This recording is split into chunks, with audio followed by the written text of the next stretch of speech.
खुलुमबाय। गिबियावनो नोंथांमोनखौ जनालि बर' रादाबाव बरायग्रोबाय। नोंथांमोननि थाखाय आं सानजौफुनि मोननैसो खौरां लानानै फैदों।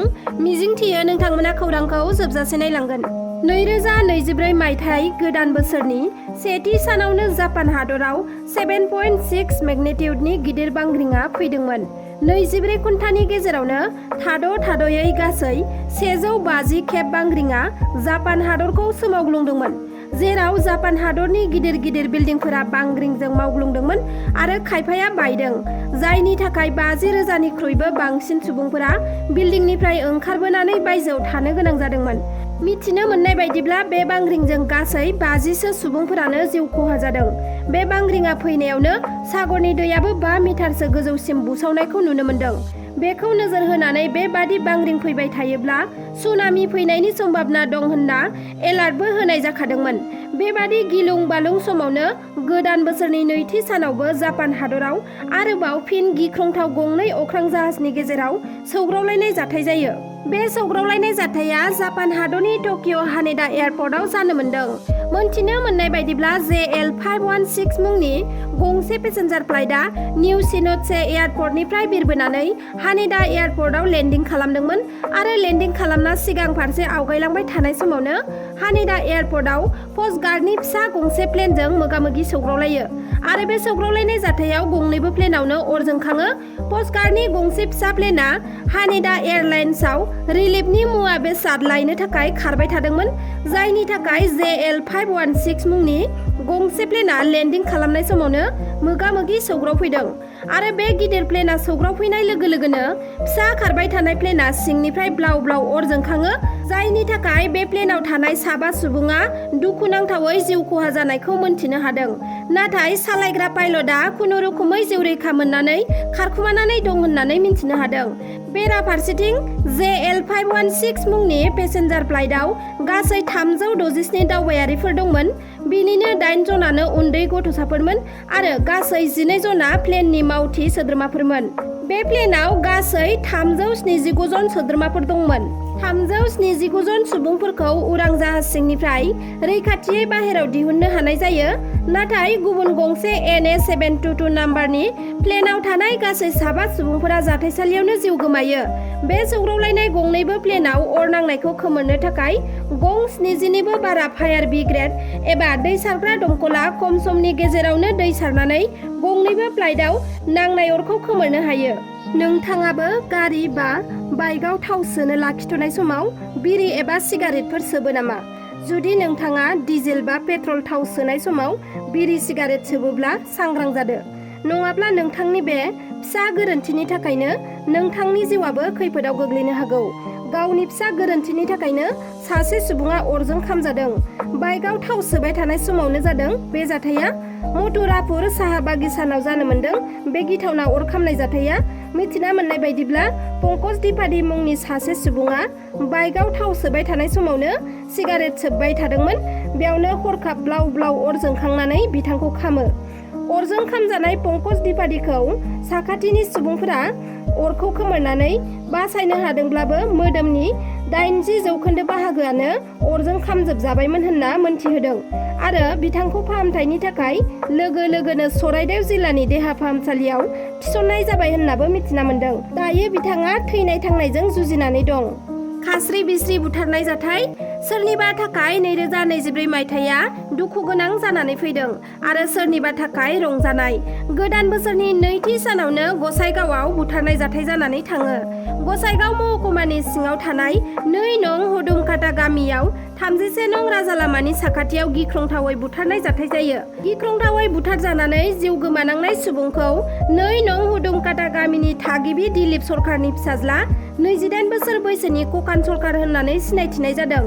मोनथिनो हानाय बायदिब्ला दुथां सिखावफोरा दै बोखांग्रा मटर खावनो फैनायावनो नारा नाथा जानायाव बुथारनानै गालांदों होननानै सन्देह खालामनाय जादों नखरनि सुबुंफोरा।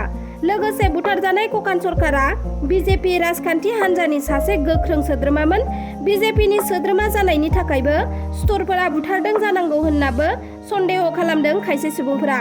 खकान सरकारखौ बुथारग्रा दायनिगिरि सुबुंखौ हमनानै साजा होआगौमानि गोथै देहाखौ पस्टमर्टम खालामनो थाखाय पुलिसनि आखायाव हरा होननानै ओनसोलनि सुबुंफोरा दुंहाव थासारि खालामदों आरो लोगोसे नेशनेल लिबारेशन फर्स अफ बेंगलिनिफ्रायबो दुथांखौ हमनानै आयेन बादियै साजा होनांगौनि गोख्रों दाबि दैखांदों सरकारनिसिम। लखिमपुर जिल्लायाव लामा जाब्रबथायजों सासे CRPF जवाननि जिउ खहा। सुथि लानानै न'आव फैनाय सासे CRPF जवाना लामानि जाब्रबथायाव थैनो गोनां जादों।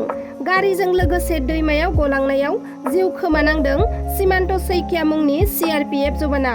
मोनथिनो हानाय बायदिब्ला बिथाङा साख्रिनिफ्राय सुथि लानानै न'आव फैनाय समाव गावनि खुदियाजों लोगोसे गावनि बिसिखौ लानानै गोदान बोसोरनि रंजा खुसियै पिकनिक जाहैदोंमोन। पिकनिक पार्टिनिफ्राय सीमान्त सैकियाया गावनि बिसि फिसाखौ लानानै न' फारसे गिदिंबोफिननाय समावनो लामा ससेयाव जामुगुरि हादाव गारिया कन्ट्रल गोमानानै लामायाव दुद्रुनानै गिदिङो आरो सुबुनसिरि दैमायाव गलाङो। बे गिख्रंथाव जाब्रबथायाव बिथांनि बिसि आरो खुदियाया गारिनिफ्राय ओंखारनानै खुनुरुखुमै दैमानि रुगुङाव गाखोबोनो हानानै जिउ रैखा मोनदोंब्लाबो CRPF जवाना गारिनिफ्राय ओंखारनो हायासै आरो गारिजों लोगोसे दैयाव गोदोलाङो। जाथायनि उनाव जायगानि सुबुंफोरा गारियाव दिरुं खानानै गारिखौ दैमानि रुगुङाव बोखांनो नाजादोंमोनब्लाबो हायाखैमोन आरो बेयावनो बिथाङा दुखुनांथावै थैनो गोनां जायो। उदै गिदिर आरो मोदोम गिदिर पुलिसफोरनो BMI आनजाद नायनायनि 3 दान होनाय समा जोबनानै थांबाय। मैया आसाम पुलिसनि जवानखौ आरोबाव फिन BMI आनजाद नायदों। गुवाहाटी, सिलचर आरो जरहाट जिल्लायाव पुलिस बिफाना BMI आनजाद नायनाय हाबाफारिखौ लादों। BMI आनजादनि थाखाय आसाम पुलिसनि गासै 1884 कनस्टेबलफोरा गोदानै नायजाफिनदों होनना खौरां मोन्दों। मख'नो गोनांदि 2023 मायथाइनि आगस्ट दानावनो गिबि खेबनि थाखाय उदै गिदिर आरो मोदोम गिदिर पुलिस अफिसार आरो कनस्टेबलफोरखौ BMI आनजाद नायनाय जादोंमोन। नाथाय बे आनजादाव उथ्रिसार जानो हायि पुलिस अफिसार आरो कनस्टेबलफोरनो गाव गावनि उदै मोदोमखौ फेसेमना लानो थाखाय 3 दाननि सम होनाय जादोंमोन। थिनानै होनाय 3 दान सम सिमाया जोबलांनायनि उनाव मैया फिन बिथांमोनखौ देहायारि आनजाद नायनाय जाफिनो। बे आनजादाव गासै 1884 पुलिस सोद्रोमाफोरा फिटनेसनि थाखाय आनजादखौ होफिननाय जायो। जुदि बे खेबनि आनजादावबो पुलिस अफिसार आरो कनस्टेबलफोरा उदै गिदिर आरो मोदोम देरनायखौ खमायनो हायाखैब्ला पुलिस साख्रिनिफ्राय बोख्लायजानोबो हासिगौ। मख'नाया गोनांदि DJP सिं बिथाङा उदै गिदिर मोदोम गिदिरनि देहा फिटनि थाखाय बे आनजादखौ लानाय जादोंमोन। बेबादिनो रायजोनि गुबुन गुबुन गासै मोन 36 जिल्लाफोराव बे BMI आनजादखौ खुंफुंदोंमोन। मानास हाग्रामानिफ्राय सालबारि थांनाय लामानि मायंपारा गामिनि लासित गेजेर फरायसालिनि लांगोनायाव गिख्रंथाव लामानि जाब्रबथायाव जिउ गोमादों समाज सिबियारि मायंपारा गामिनि नरेन गयारिया। उनथिंनिफ्राय फैनाय FAAS 15U3844 नाम्बार प्लेटनि यामा बाइकआ सौख्रांनायाव जिउ गोमादों नरेन गयारिया। मिथिनो मोननाय बायदिब्ला 1 जानुवारि समबारखालि फुंनि 11 रिंगासोआव साइकेलजों फैबाय थानाय समावनो बाइकआ उनथिंजायनिफ्राय सौख्रांनायाव नरेन्द्र गयारिया गोब्राब जोखोम जादोंमोन।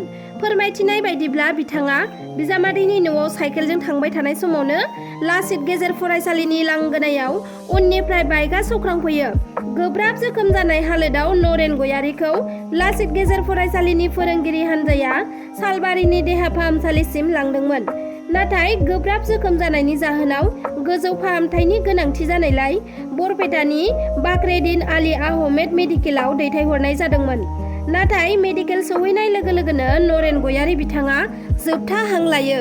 फोरमायथिनो गोनांदि नरेन गयारि बिथाङा मोनसे समाव आलादा रायजो बड'लेण्ड सोमावसारनायाव मैखोमै बाहागो लानाय सासे गोख्रों सोद्रोमामोन। बै समनिफ्रायनो थैनाय समसिम गावनि जिउखौ बाउसोमनानै बर' हारिनि एबा रायजोनि थाखाय मोजां हाबा मावदोंमोन। बिथांनि गोथै देहाखौ न'खरनि सोद्रोमाफोरा मैया जोबथा बिदाय होनाय जाबाय। खौरांफोरा बेखिनियानोमोन। नोंथांमोना आंनि खौरांखौ जोबजासे नायजोबलांनायनि थाखाय रोजा रोजा साबायखर थाबाय। आरो जुदि नोंथांमोना आंनि चेनेलखौ साबस्क्राइब खालामाखैब्ला अन्नानै साबस्क्राइब खालामदो, लोगोसे लाइक, शेयार, कमेन्ट खालामनानै होदो। एसेनोसै, गोजोन्थों।